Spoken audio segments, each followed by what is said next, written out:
তত্ত্বাবধায়ক সরকার ব্যবস্থা বিলোপ সহ বেশ কিছু বিষয় পরিবর্তন করে আনা সংবিধানের পঞ্চদশ সংশোধনী নিয়ে হাইকোর্টের রায়ের বিরুদ্ধে করা আপিল খারিজ করে দিয়েছে দেশের সর্বোচ্চ আদালত।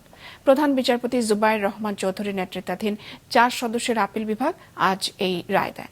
ফলে তত্ত্বাবধায়ক সরকার ব্যবস্থা ও গণভোটের বিধান পুনর্বহাল সংক্রান্ত হাইকোর্টের রায় বহাল থাকলো বলে জানিয়েছেন আইনজীবীরা।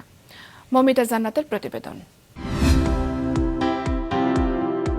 গণভোট বিলোপ, বঙ্গবন্ধুকে জাতির পিতার স্বীকৃতি, জাতীয়তাবাদ, সমাজতন্ত্র, গণতন্ত্র, ধর্মনিরপেক্ষতা, এই 4 মূলনীতির সংযোজন সহ সংবিধানের 54টি পরিবর্তন এনে আওয়ামী লীগ সরকার সংসদে পঞ্চদশ সংশোধনী উত্থাপন করলে 2011 সালের 30 জুন পাশ হয় সেটি।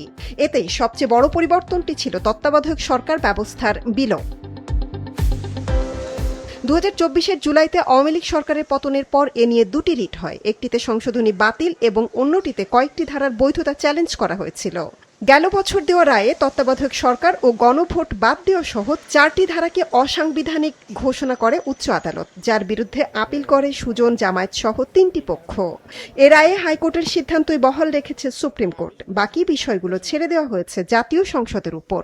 আমরা আশা করি যে ভবিষ্যতে আমাদের ভোটাধিকার পুনঃপ্রতিষ্ঠিত হবে এবং আমরা একটা গণতান্ত্রিক যাত্রাপথে এগিয়ে যেতে পারবো। আমরা পূর্ণাঙ্গ রায়ের পরে আমরা আরও বিস্তৃতভাবে বলতে পারবো কোন কোন জায়গায় আমাদের অসন্তুষ্টি আছে এবং কোন কোন জায়গায় সংসদকে সুরাহা করতে হবে এবং আমরা এরপরে আমরা রিভিউ করবো কিনা সেই বিষয়ে আমরা সিদ্ধান্ত নেব। 13th অ্যামেন্ডমেন্ট আবার ফিরে এসেছে, তত্ত্বাবধায়ক সরকারের পুরনো বিধান আর পঞ্চদশ সংশোধনীর মাধ্যমে যে বিধানটা বাদ করে দেওয়া হয়েছিল, বাদটাকে আজকে বাদ ঘোষণা করা হয়েছে।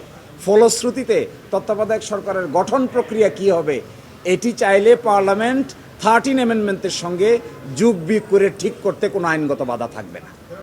এ রায়কে যুগান্তকারী উল্লেখ করে অ্যাটর্নি জেনারেল বললেন, সংসদ চাইলে তত্ত্বাবধায়ক ব্যবস্থা আরও যুগোপযোগী করতে পারে।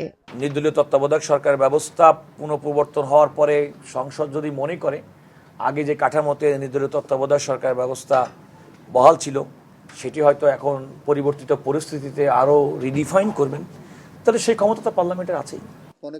রায়ের প্রতিক্রিয়ায় দুপুরে সচিবালয়ে আইনমন্ত্রী মোহাম্মদ আসাদুজ্জামান বলেন, আগামী জাতীয় সংসদ নির্বাচন তত্ত্বাবধায়ক সরকারের অধীনে হবে। লক্ষ্য ছিল যে আমার ভোট আমি দেব, যাকে খুশি তাকে দেব, এবং সেই প্রক্রিয়ায় ফেরার জন্য তত্ত্বাবধায়ক সরকারের বিকল্প কোনো পথ ছিল না। আমরা সেই জায়গাটা রাজনৈতিকভাবে অঙ্গীকারবদ্ধ। পূর্ণাঙ্গ রায় প্রকাশের পর জুলাই সনদকে সামনে রেখে বাকি সংশোধনীয় সংশোধনের জন্য সংসদে তোলা হবে বলেও জানান আইনমন্ত্রী। মৌমিতা জান্নাত, মাছরাঙা সংবাদ, ঢাকা।